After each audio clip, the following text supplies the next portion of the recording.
안녕하세요. 역사는 히스토리인 이야기죠. 역사를 이야기로 풀어보는 이규환의 하이스토리 시간입니다.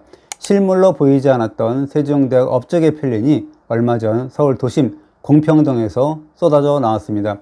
금소갈자인 갑인자는 물론이거니와 종합자동 물시계인 옥로 즉 자경로와 해시계, 별시계 겸용인 일성정의시 등 해서 세종이 심혈을 기울인 국책사업의 결과물들이 모습을 드러낸 겁니다. 따지고 보면 세종대왕의 업적이 한둘입니까? 훈민정음 창제와 해시계, 물시계, 치국이 등에서 과학기구의 발명, 그리고 대마도 정벌과 사군육진 개척, 그리고 농사 직설 편찬 등에서 손으로 꼽을 수가 없겠네요. 요즘 주목받고 있는 금소갈자 즉 경자자와 갑인자의 개발도 빼놓을 수가 없습니다. 그런데 숨겨진 세종대왕의 업적이 한 가지 더 있다는 사실을 혹시 알고 계십니까?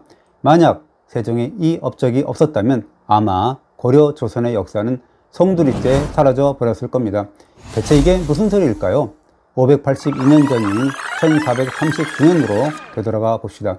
사원부는 세종에게 당상간의 선정과 감사의 청거, 그리고 관리의 제수, 승정원의 임무, 그리고 사고의 확충 등에서 9가지 항목의 건의서를 올립니다. 그중 역사서를 비롯한 각종 사료 및 중요 서적 문헌을 보관하는 사고의 확충 부분만 떼어놓고 봅시다.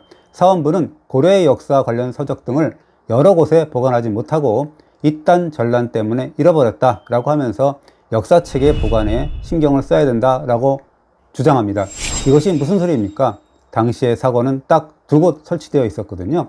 서울 춘추관과 충북 충주였는데요. 특히 민가와 섞여 있는 충주 사고가 불이라도 나면 끝장이 아니냐라고 사원부가 불안감을 표출한 건데요. 사원부는 사마천이 사기를 편찬한 뒤에 명산에 간직하고 인쇄부는 서울을 둔다 라는 대목을 인용을 하면서 역사 관련 서적의 지방 분산 보관을 주장한 겁니다. 그런데 세종의 선택과 집중이 여기서 눈길을 끕니다. 다른 8가지 건의는 물리치고 유독 사고의 확대 설치권만 처리한 뒤에 과인에게 보고하라 라는 명을 내립니다. 이에 따라 경상도 성주와 전라도 전주 등에서 두 곳에 새롭게 사고가 설치가 되는데요. 이러한 세종의 선택이 정확히 153년 뒤에 신의 한 수가 될 줄 누가 알았겠습니까? 또 있습니다. 사고 신설 지역 중 전주에는 창업주 이성계의 어진 즉 초성화를 모신 경기전이 있었는데요. 그런데 세종은 경기전을 지키는 이른바 전참봉을 둡니다. 전참봉은 능참봉과 같은 개념이죠. 이 또한 신의 한 수가 될 줄 누가 알았겠습니까? 그 자초지정을 한번 풀어봅시다. 1592년 4월 임진왜란이 일어나고 왜군은 파죽지세로 전국을 유린하기 시작합니다. 전주 경기전에도 비상이 걸리죠. 경기전 참봉 오이길은 전라감사 이광, 전주 부윤 권수 등과 함께 태조의 어진과 실록 등에서 필한 대책을 논의하게 되죠. 처음엔 마루밑을 파고 실록 등을 묻을까 생각도 했습니다. 그러나 이미 성주 사고가 유린당했다는 이야기를 전해들은 오이길은 다른 계책을 세웁니다. 다른 곳에 보관된 실록이 화를 입은 게 분명합니다. 깊은 산 속으로 옮겨야 됩니다. 이렇게 얘기를 하게 되는 거죠. 설왕설래 끝에 실록을 숨길 피란초로 내장산이 낙점이 됩니다. 이제 태조 어진과 실록 등을 책임지고 피란시킬 적임자가 필요했습니다. 이때 전북 태인의 선비인 안희와 선홍록이 손을 들었습니다. 두 분의 연세는 안희가 64살, 선홍록이 56살이었으니까 당대 기준으로 보면 노고를 이끌고 나선 거죠. 6월 하순부터 본격적인 이안 작업에 나서게 됩니다. 경기전에서 쓰인 각종 제기와 고려사, 실록 등의 관리 일지인 형제안 등까지 50여 발에 달했다고 합니다. 책수로 따지면 실록이 830책, 고려사 등 기타 전적이 538책 분량이었습니다. 7월 9일에는 태조의 어진을 정성스럽게 모십니다. 가동 30여 명을 인솔하고 전주로 달려온 안희, 선홍록은 실록과 어진의 이안을 위해 사제까지 털었다고 합니다. 실록과 어진은 처음에는 내장산, 용구람, 은저감, 비례암 등에서 안전한 곳을 찾아 계속 이동했습니다. 은저감과 비례암의 정확한 위치는 아직도 파악되지 않고 있습니다. 용구람은 지금도 철제 계단을 타고 가파른 벽을 올라야만 닿을 수 있는 천엄의 장소에 있습니다. 그러나 이제 시작에 불과했습니다. 안희, 선홍록 두 사람은 1592년 6월 22일부터 1593년 7월 9일까지 1년 18일간 하루도 빠지지 않고 숙직을 하면서 내장산에 숨긴 실록과 어진을 지켜냅니다. 실록 어진의 이양과 숙직 과정을 기록한 임계 기사를 한번 보죠. 안희와 손옥록 두 사람이 숙직한 날은 안희가 227일, 손옥록이 196일이었습니다. 두 사람이 교대로 보초를 서는 동안에 오이길과 유인, 구정녀, 좌랑 신음, 이도길 등이 찾아와 숙직을 도왔다고 합니다. 또 무사 김옥무, 내장산 영은사 주지인 승려 희묵, 또 근처 마을에서 사당패 100여 명이 찾아와서 밤낮으로 암자를 떠나지 않고 지켜냈다고 합니다. 이들의 어진 및 실록 수호는 내장산에서만 끝나지 않았습니다. 1593년 6월에 내장산의 소식을 들은 선조가 행제소로 어진과 실록을 모셔오라 라는 명을 내립니다. 이때 손옥록, 안희와 수복, 한춘 등이 태조 어진과 실록을 모시고 올라갑니다. 그런데 그 옮기는 비용을 누가 댔을까요? 조정이 됐을까요? 아닙니다. 바로 두 사람이 사제를 털어서 실록과 어진을 옮길 말과 식량을 마련했다고 합니다. 선조는 두 사람에게 별제 즉 정, 종, 육품의 직책으로 임명을 합니다. 그러나 두 사람은 벼슬을 바라고 한 일이 아닙니다 라고 고사하면서 대신 나라를 위한 6가지 중흥책을 선조에게 올립니다. 요컨대 백성은 나라의 근본인데 무능한 임금 때문에 그나마 형편이 나은 전라도 백성까지도 탈탈 털리게 됐다라는 내용으로 이빠른 소리를 하게 되는 거죠. 두 분은 상소문을 올린 뒤에 표표히 사라지게 됩니다. 그분들이 수호한 실록과 어진은 그럼 어떻게 됐을까요?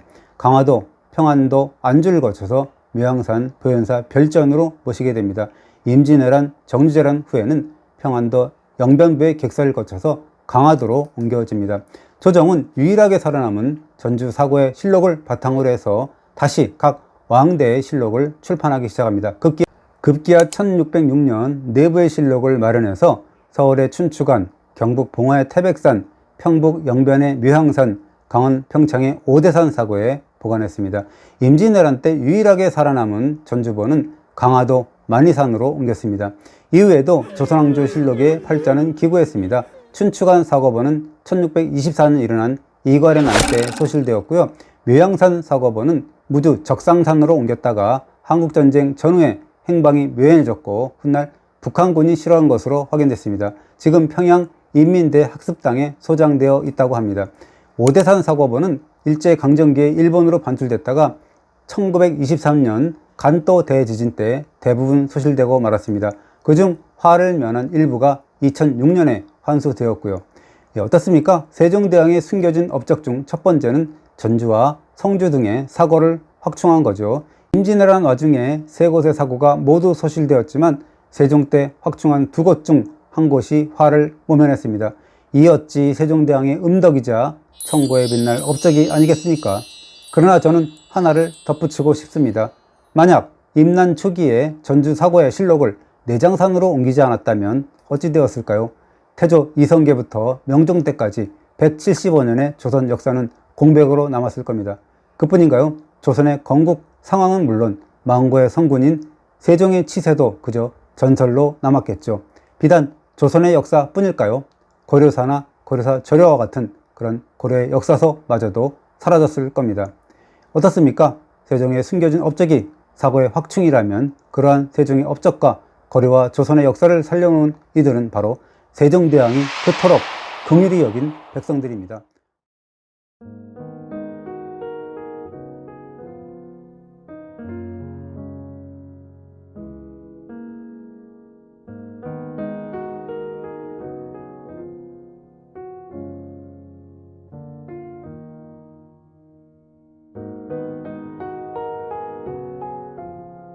물론 전라감사와 전주 부윤, 전라도사, 삼례 찰방 등의 관리들도 한몫을 했죠. 그러나 이름 없이 빛도 없이 실록과 어진을 온몸으로 지켜낸 이들이 따로 있습니다.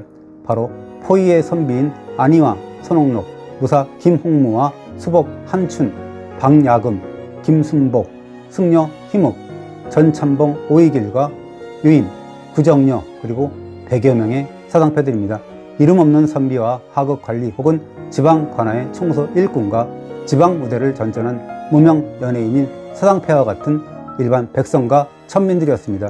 이들이 바로 전쟁이 나자마자 주랭랑친 못난 임금을 위해 충성하고 조선의 역사를 지킨 이들입니다.